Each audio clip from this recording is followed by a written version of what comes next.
Napagdesisyon na namin na sa Europe na mag-migrate. Actually, matagal nang inaasikaso ni Gabriel yung mga papeles.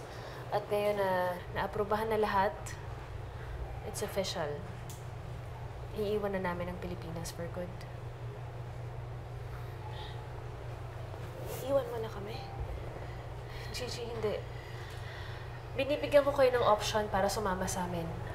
Lahat kayo. Pwede pa naman tayo magsama-sama dun eh. Kung magiging mas maayos ang buhay niyo doon, Gabriel, Contessa, I'm happy for you. Pero ako, nasa Singapore ang buhay ko. Naiintindihan ko. Contessa, ako naman, hindi ko kayang iwanan yung buhay ko dito. Ako din eh. Kahit gusto kong sumama, mas gusto ko pa rin dito sa Pinas. Kahit naman anong mangyari, hindi namin kayo papabayaan. We'll still keep in touch. Paano yung mga properties at negosyo mo dito, Contessa? Ibibenta ko na lahat, Perfida. And I will be needing your help para maliquidate lahat ng assets ko. Of course. No worries. At gusto ko rin palang mag-iwan ng pera para sa inyo. Pati na ikaw, Delia. Salamat po, ma'am. Don't worry about me, ha? You've already given me more than enough. Pero hindi pa rin sapat yun sa lahat ng mga ginawa niyo para sa akin. Lalong-lalo ka na, Gigi. Miss kita.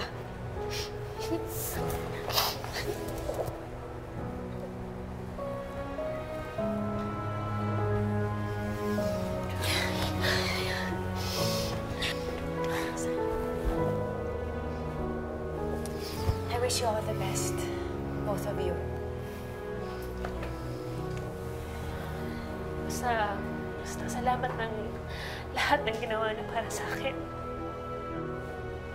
Hindi ko makakalimutan yun. Alam na, Nay. Baby Joy. Matatagalan bago kami makabalik. Pero hindi namin kayo makakalimutan kahit saan pa kami mapunta. Ellie, pasensya ka na. Kailangan mong mag-adjust ng malaki para sa bago nating magiging buhay sa ibang bansa. Okay lang, ate. Naintindihan ko naman kung bakit kailangan natin gawin to eh. Sa lilipatan natin, mas magiging normal ang buhay mo dun. Higit sa lahat, magiging ligtas tayong lahat. Malayo sa mga imperial.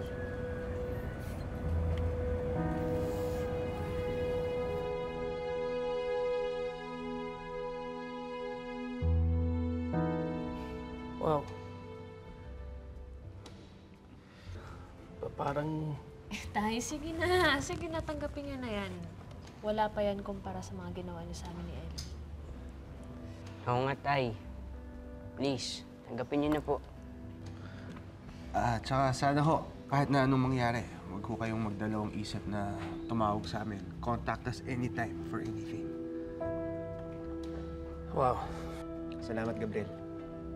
Hindi, Jong. Salamat sa'yo. Dahil sa ginawa mo, natuloy ni Contessa yung paghihiganti niya. Pakaingatan mo si Bea.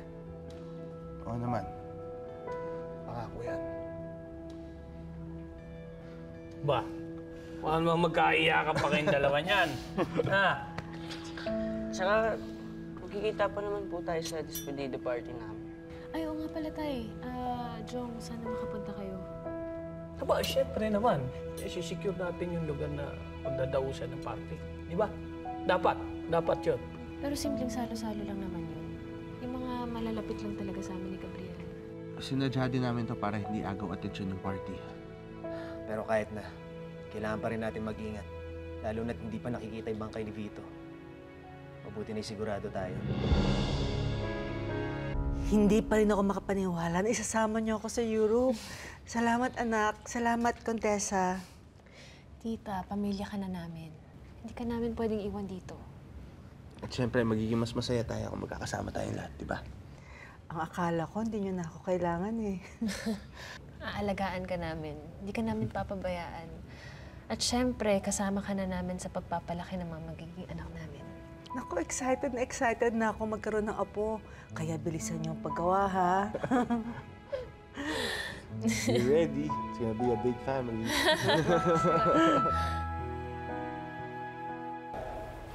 Ikaw ba ang coordinator dito? Yes, sir. Pinapunta kami ni Miss Contessa dito para siguraduhin maging ligtas tong lugar na to. Tinawagan na po ako ni Ma'am Contessa. Gusto kong makita ang lahat ng mga staff mo rito. Eto po sila.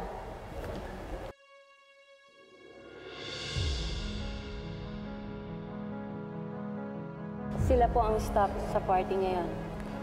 Na-check na ba ang mga background ng mga yan? Kumpleto po sila sa papeles, kaya wala po kayong dapat alalahanin. Matagal na po ako sa trabahong ito, so I can vouch for them. Siguruhin mo lang sila lang ang tao dito, ah. Yes, Walang sir. iba. Yes, sir. At saka siguraduhin mo rin na walang makakapasok na anumang uri ng armas. Noted, sir. What happened? Everything went well as planned. Talaga? Nakapasok na yung mga tauhan mo sa venue? Kahit maging mahigpit pa ang security nila, walang hindi magagawa si Duquesa. Excited na ako, Duquesa. Special ang padispedida party ko kay Contessa. Dahil gagawin kong totohanan at final na ang pagpapaalamanan nila sa isa't isa.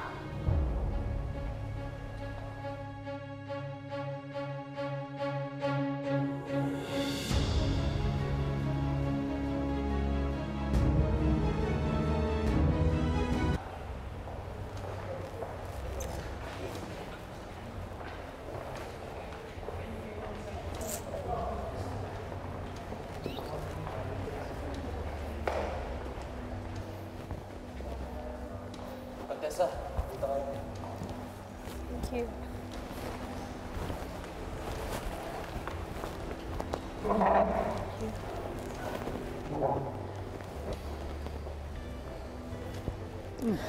Hey, Tiago. Buti nakarating kayo. Oo, syempre naman eh. Despedida mo to. Ano ka ba naman? Si Jong.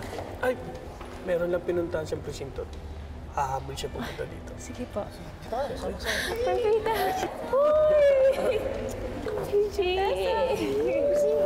Sige. Hello, hello!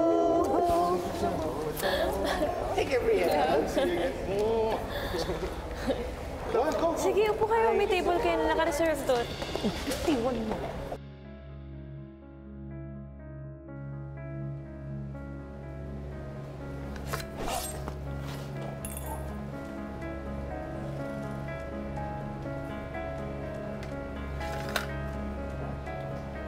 I will be your biggest surprise, Contessa.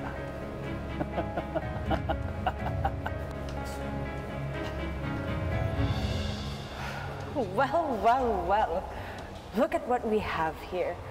So, talagang aalis na kayo at may pa-despedida party pa kayo? Ano na naman ang ginagawa mo dito, babae ka? Wala. Gusto ko lang manggulo. Walang iya ka talagang babae ka? Di ka ba titigil, ha? Oh, don't worry, tita. I'm not staying too long. I just came here because I wanted to see Gabriel for one last time. Umalis ka na rito bago kita ipakaladkad sa mga tauhan ko. Get your hands off of me. Aalis na rin naman ako. But Gabriel, I just want you to know that I still love you. And I'm not gonna give up on you. So, see you around.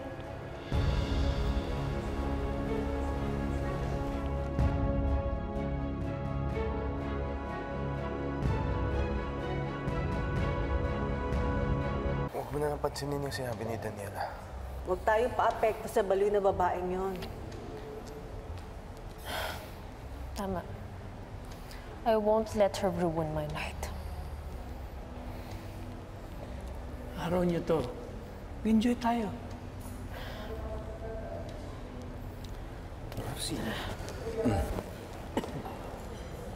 Walang anumang masamang mangyayari ngayong gabi.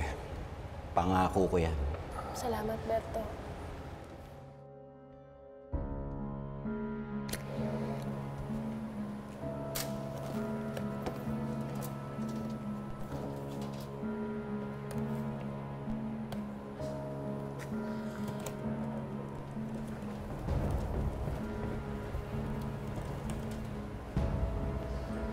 Contessa, dumating na po si Contessa. Nasimulan na natin ang show. Maraming salamat sa pagpunta niyo dito ngayong gabi. Hindi niyo alam kung gaano ka-importante sa amin to ni Gabriel. You guys are so important. Thank you. O paano pare? It's official. Talagang iihiwan mo na kami. Oh, yes, brother. And because of that, lahat tayo magpapakasaya ngayong gabi. Let's celebrate!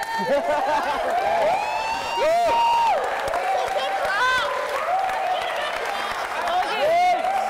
Order na kayo! Kung ano gusto niyo. Yeah, asa yung drinks? Dapat sumali ko sa kanila. Go, go, go! Itutumba natin lahat ng mga bisita. Pati yung mga bodyguards na itindihan mo. Pero ititira natin yung mga mahalagang tao sa buhay ni Contessa. I will kill them the traditional way. Naintindihan mo, ha? Maliwanag po, Madam Contessa. Pero, paano po kung makahingi sila ng tulong? Hindi na sila makakahingi ng tulong dahil puputulin ko ang linya nila. No one can save them.